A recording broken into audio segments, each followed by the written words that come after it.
Tens of thousands of websites are back online finally after Monday's massive Amazon cloud computing outage. Welcome here to your news tonight at 10. I'm Mike Landis. That glitch lasted for several hours and disrupted internet service across the globe, including trading sites and money exchanges. Amazon Web Services blamed the outage on issues with a domain name system, saying normal operations were back up and running by Monday evening. I didn't hear anything for a while, which I was a little puzzled, and then I heard from one company, and then I thought, it has to be the outage.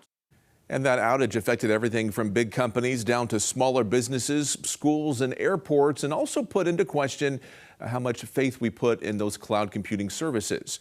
Ozark's first Michael McLaughlin is live in Springfield. And Michael, you talked to somebody affected by the outage and also a tech expert about what can be done to prevent things from happening like that in the future again. Right, so they're saying that the incident was caused by a DNS database that failed to load properly, causing any service that was using Amazon's cloud provider to either shut down or slow down entirely. I think it has to do with the outage. Susan Kelly tells me on Monday she ordered multiple items online from different companies, but since the outage hit, she hasn't heard back. Usually they bounce back right away and say, you've just ordered or you just bought it with PayPal or with my credit card. And I didn't hear anything for a while, which I was a little puzzled. And then I heard from one company, and then I thought, it has to be the outage. Hopefully it's not a scam.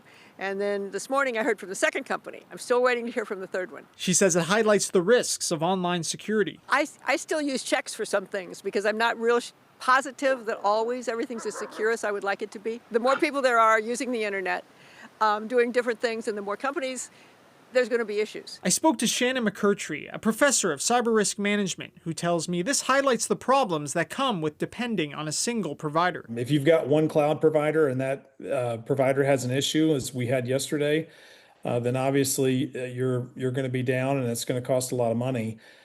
So what smart companies do is they'll have backups. You want to have a good strategy in place to fail over to a different data center in a different region.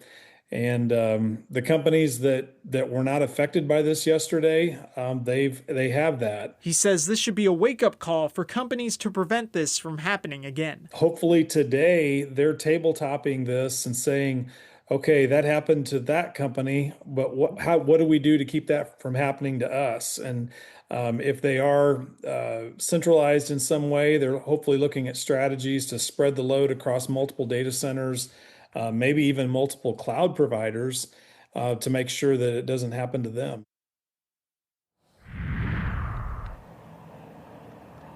I'm told that there should be no lingering side effects from this outage. Reporting live in Springfield, I'm Michael McLaughlin, Ozark's First.